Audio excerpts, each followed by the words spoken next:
Christ comme étant Seigneur et Sauveur. Et nous sommes devenus ses enfants. Nous sommes obligés de vivre parce que la sainteté est le standard de Dieu. La sainteté est la vie de Jésus. Et quiconque veut marcher avec lui doit se conformer à cet standard. Est-ce que je parle à quelqu'un? Revenons un tout petit peu en arrière. Comme je venais de le dire, que Dieu avait créé l'homme à cet état depuis le départ. Et que l'homme avait perdu cet état lorsqu'il avait commis le péché. Et le Seigneur Jésus-Christ est venu pour nous restaurer, afin de nous ramener dans cet état. Les chrétiens sont dans l'ignorance. Leur ignorance est à quel niveau? Vous devez comprendre que lorsque nous recevons Christ comme étant Seigneur et Sauveur, il y a une sainteté qui nous est donnée. Et cette sainteté, on l'appelle la sainteté acquise. Nous l'avons acquise par la grâce. C'est pourquoi même dans les témoignages, lorsque maman Irène explique cette partie, lorsque un païen vient vers le Seigneur, spirituellement parlant, il est sale, ayant un corps sale, un corps du péché. Mais lorsque la personne vient auprès du Seigneur, le Seigneur Jésus-Christ lui-même vient pour lui donner un nouveau corps qui est un corps de gloire, et lui donner une nouvelle robe qui représente donc la sainteté. C'est cette sainteté-là qu'on appelle la sainteté acquise. Mais étant chrétien sur la terre, on ne doit pas seulement se limiter au niveau de la sainteté acquise. Nous devons accéder à une nouvelle dimension de la sainteté, qui est celui qu'on appelle la sainteté. Nous sommes saints en Jésus-Christ. C'est pourquoi on nous appelle les saints. C'est pourquoi ne soyez pas surpris si on t'appelle saint. Je le vois souvent avec beaucoup de chrétiens. La sainteté pratique, c'est lorsque nous acceptons à mettre en pratique la parole de Dieu. Est-ce que je parle à quelqu'un? Beaucoup de gens se sont limités à ce niveau. Du fait qu'ils ont reçu cette sainteté gratuitement, par la grâce, par ignorance, ils ont pensé que cette sainteté suffit pour entrer au ciel. Non, c'est pourquoi en dehors de ce que le Seigneur avait dit dans Lévitique chapitre 20, le verset 26, poussé par le Saint-Esprit, l'apôtre Paul nous a interpellé encore. Il nous a dit ceci: mais puisque celui qui vous a appelé, il est saint, vous aussi soyez saints dans toute votre conduite. À ce niveau, l'apôtre Pierre voulait tout simplement nous dire, celui qui nous a appelés, il nous a communiqué sa sainteté gratuitement. Mais cela ne suffit pas. Vous devez maintenant accéder au niveau de toute votre conduite, que cette sainteté soit visible. Est-ce que je parle à quelqu'un? Amen. Être saint dans toute conduite veut simplement dire quoi? C'est refléter la sainteté dans tous les domaines de la vie. Étant chrétien, nous devons non seulement être saints du fait que nous habillons des sabbats, comme je le vois chez nous avec nos mamans, qui est une chose très importante, et d'ailleurs ça révèle aussi la sainteté. La sainteté pratique, c'est lorsque nous acceptons à mettre en pratique la parole de Dieu. Est-ce que je parle à quelqu'un? Beaucoup de gens se sont limités à ce niveau. Du fait qu'ils ont reçu cette sainteté gratuitement, par la grâce, par ignorance, ils ont pensé que cette sainteté suffit pour entrer au ciel. Non, c'est pourquoi en En dehors de ce que le Seigneur avait dit dans Lévitique chapitre 20, le verset 26, poussé par le Saint-Esprit, l'apôtre Paul nous a interpellé encore. Il nous a dit ceci. Mais puisque celui qui vous a appelé, il est saint, vous aussi, soyez saints dans toute votre conduite. À ce niveau, l'apôtre Pierre voulait tout simplement nous dire, celui qui nous a appelé, il nous a communiqué sa sainteté gratuitement. Mais cela ne suffit pas. Vous devez maintenant accéder au niveau de toute votre conduite, que cette sainteté soit visible. Est-ce que je parle à quelqu'un? Amen. Être saint dans toute conduite veut simplement dire quoi? C'est refléter la sainteté dans tous les domaines de la vie. Étant chrétien, nous devons non seulement être saints du fait que nous habillons des sabbats, comme je le vois chez nous avec nos mamans, qui est une chose très importante. En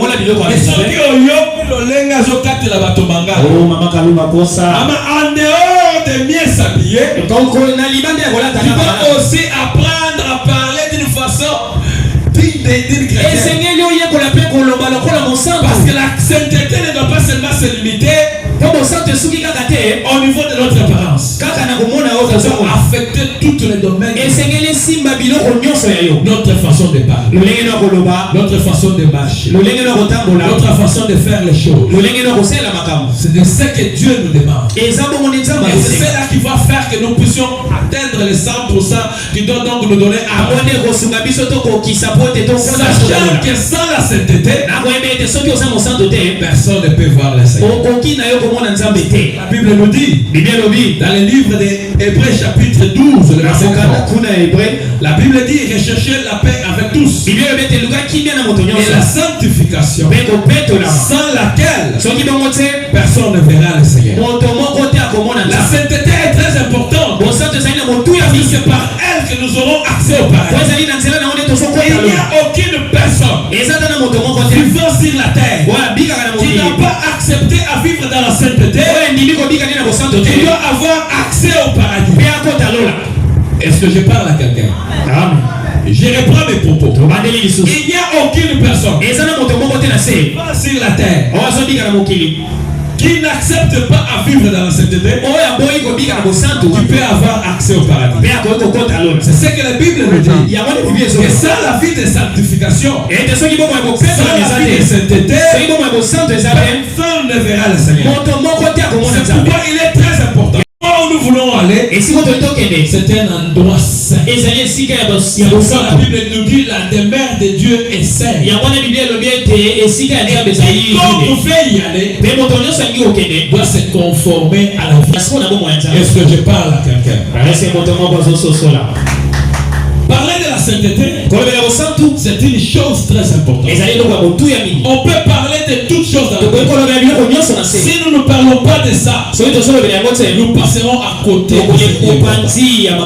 Et c'est pourquoi, depuis l'ancienne alliance jusqu'à la nouvelle alliance, s'il y a quelque chose que Dieu veille sur son peuple, c'est celui de nous ramener à vivre dans la sainteté.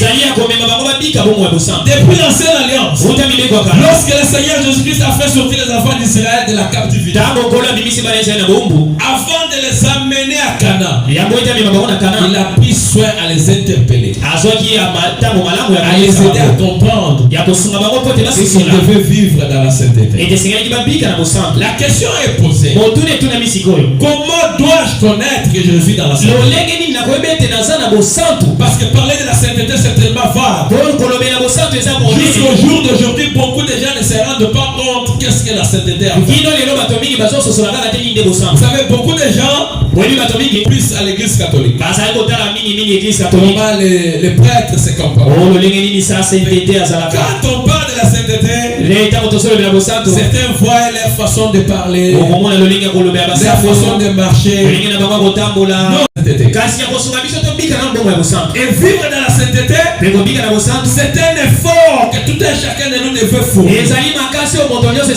Beaucoup de gens pensent que le fait qu'ils ont reçu Jésus-Christ comme Seigneur et Sauveur, ils font partie d'une église, et surtout celui de la sainte doctrine, et c'est tout, ils iront au paradis.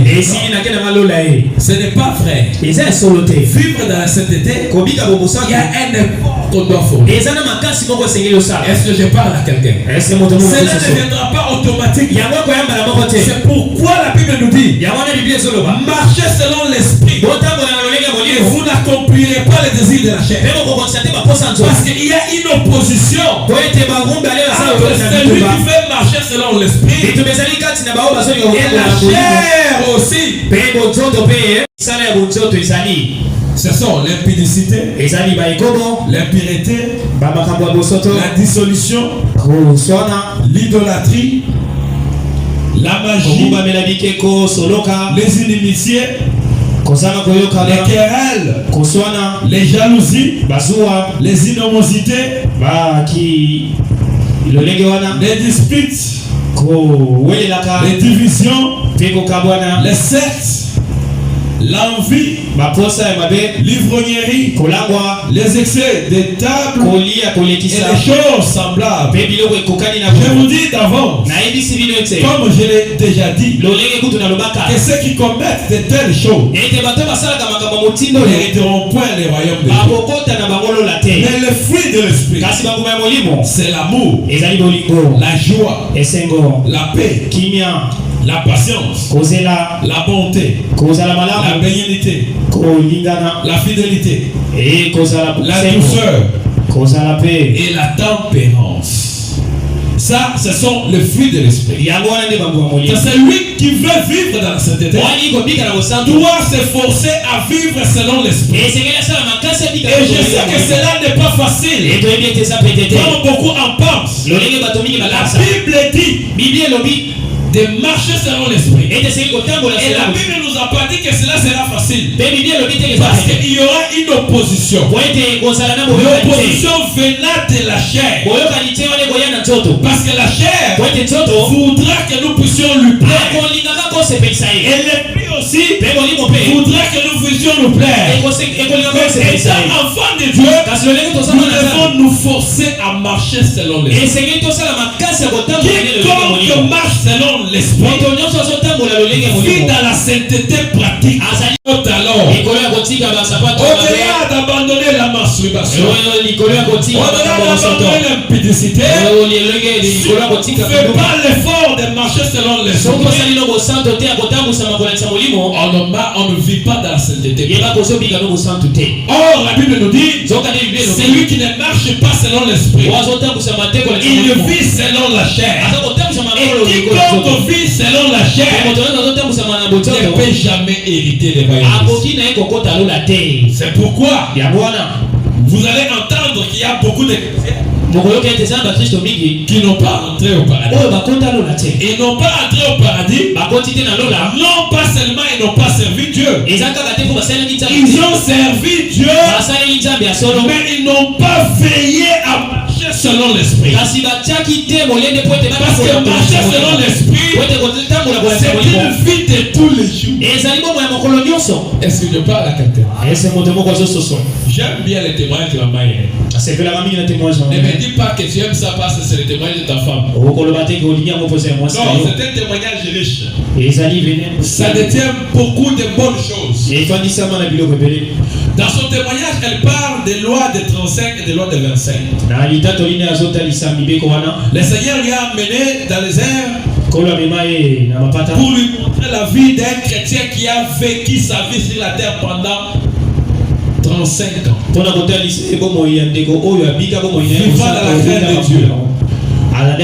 Vivant dans la sainteté. La sainteté intérieure et extérieure.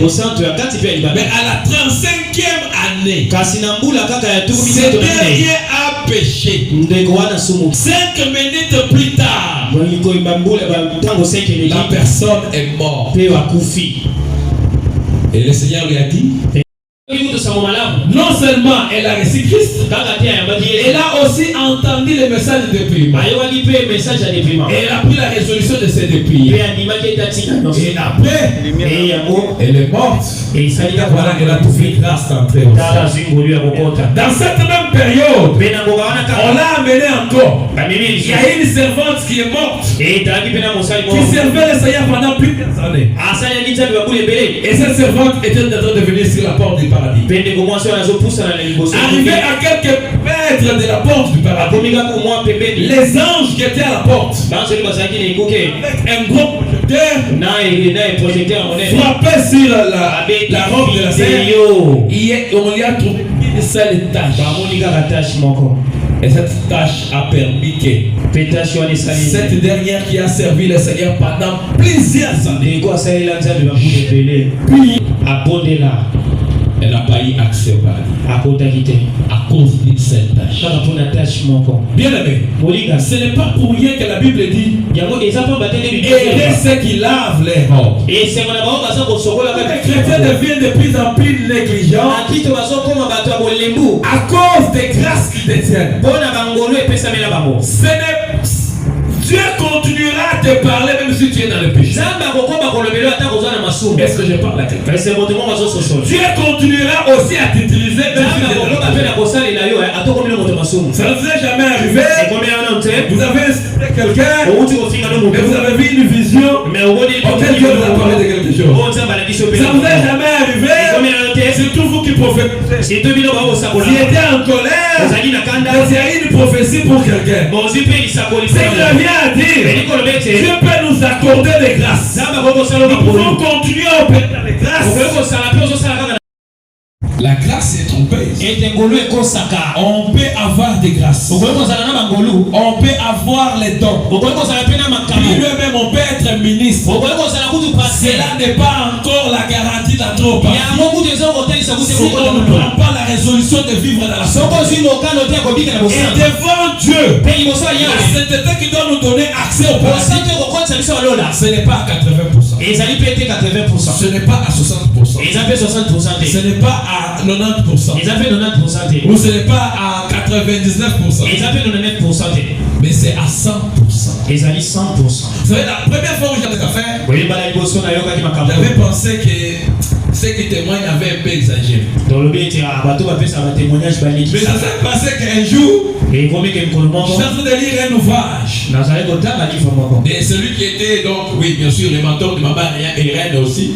Le fait Louis Mwanda, la personne à qui il avait rencontré avant de rencontrer Alain Moloto au paradis. Pasteur Louis Mwanda. Il avait fait aussi l'expérience avec lui. Le Seigneur lui avait dit ceci. Beaucoup de chrétiens vont en enfer juste à cause de la colère. Vous devez travailler à arriver au 0% de la colère. Parce que quiconque me sert a juste 1% de la colère. Ne méritera pas l'erreur. Vous savez, c'était fort. Lorsque j'ai recouru dans la Bible, la Bible me dit un peu de levain fait lever toute la pâte. Le plus petit péché peut te faire disqualifier de la porte du ciel. C'est pourquoi nous qui vivons, le standard de Dieu est resté de génération en génération. Ce que Dieu avait dit avec les Paul, il continue à le dire avec nous. Pourquoi je dis comme ça? Parce que les chrétiens d'aujourd'hui, avec cet évangile de la grâce, ils disent souvent nous sommes au temps de la grâce. C'est comme si la grâce a commencé avec nous. Non, la grâce a commencé longtemps avec les apôtres. Et aussi avec les mêmes défis que nous. Amen. Amen. Mais eux ont réussi à surmonter. Vous ne vous avez jamais demandé comment est-ce que la vie des apôtres a été. Et d'ailleurs, s'il y avait des gens qui pouvaient être les privilégiés, c'était les apôtres. Parce qu'ils étaient avec le Maître. Jésus pouvait leur dire Yesu maintenant, alikuwa bino si vous péchez, vous allez au paradis. Non, l'apôtre Paul dit, je traite mon corps durement. Je le tiens assujetti. De peur qu'après avoir prêché les autres, et je ne sois pas moi-même rejeté. Bien-aimé dans le Seigneur, cette affaire de la sainteté est sérieuse. Et chacun d'entre nous devait veiller sur sa vie. Au-delà de ce que nous faisons pour le Seigneur, cela ne nous donne pas une confidence sans que nous ne puissions pas nous examiner nous-mêmes. Parce que le plus petit péché peut te faire disqualifier de la promesse. Est-ce que je parle à quelqu'un? Amen. C'est pourquoi la vie de sainteté, elle est possible si nous associons les saints. Non, le Saint-Esprit dans nous,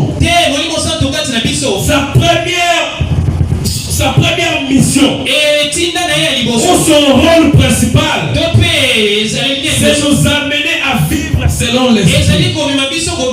Le Saint-Esprit, lorsqu'il descend dans nous,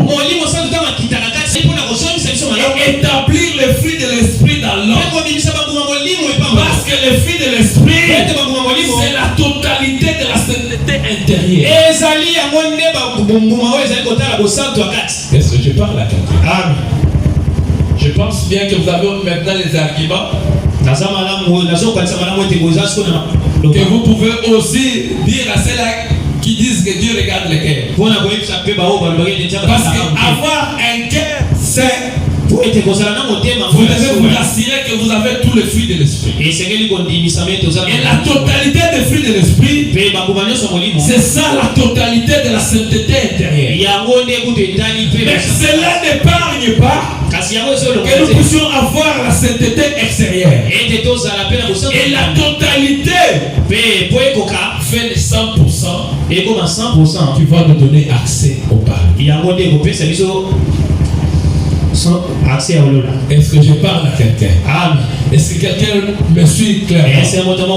C'est pourquoi cette conférence a pour l'objectif de nous consolider, de nous exhorter, de nous interpeller. Parce que nous sommes devenus spécialistes à l'hypocrisie. On prie, mais on a un peu de la haine. On prie, mais on a un peu de la jalousie. On prie, on sait le Seigneur, mais on prie, on sait le Seigneur, mais on est incapable de partager. Nous devons savoir ceci. Prier, servir Dieu, ce n'est pas seulement celle-là qui va nous donner accès au ciel. Si nous n'acceptons pas à nous conformer à la vie de Jésus. Est-ce que je parle à quelqu'un? Amen. Or, la vie de Jésus, c'est celui de vivre dans la sainteté. Et la vie de sainteté, c'est une vie que Dieu fait que nous, ses élus, nous puissions. Et à cause de sa sainteté, il ne peut pas nous donner accès si nous n'acceptons pas à vivre. C'est ça la raison pour laquelle beaucoup de chrétiens au milieu de nous sont en train de mourir pour n'en pas entrer au ciel. C'est parce que Dieu n'acceptera pas que sa sainteté soit souillée, que sa sainteté soit attachée, et qu'il y ait juste un seul péché. C'est pourquoi ce soir, je viens encore t'exhorter. Toi, celui qui s'est déjà habitué à Dieu, tu t'es déjà habitué à pécher, sache très bien que si la mort venait et que ta vie n'est pas en ordre, tu vas aller en enfer.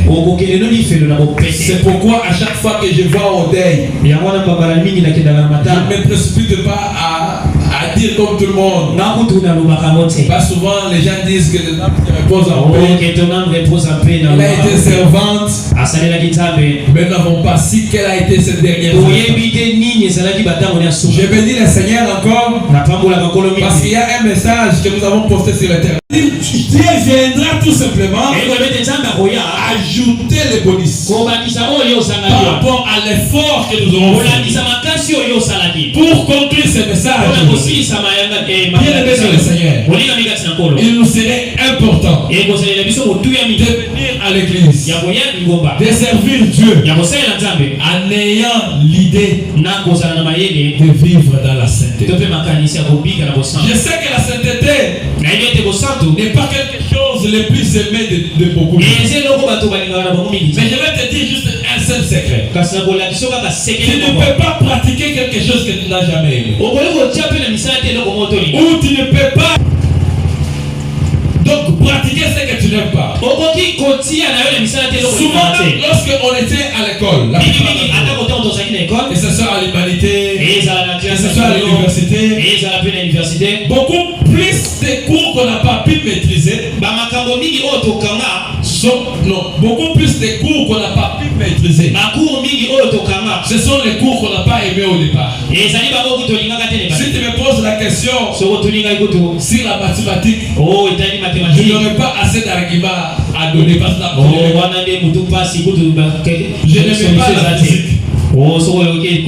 Tout ce que vous n'allez pas aimer, vous n'aurez pas le temps de pratiquer. Dieu nous a tirés de la poussière. Il nous a tirés dans le péché. Il sait que nous détenons un corps faible. Mais pour vivre la vie de Dieu, nous devons d'abord commencer à aimer cela. Beaucoup de chrétiens ne vivent pas dans la sainteté parce qu'ils n'aiment pas d'abord la sainteté.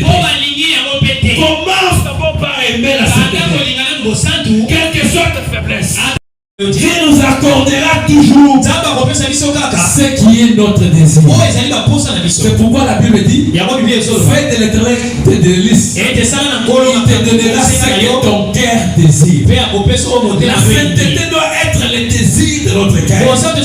Si nous désirons cette vie de Dieu, Dieu nous fait l'accorder. Que le Seigneur Jésus-Christ nous bénisse. Amen. Là on ferme les yeux.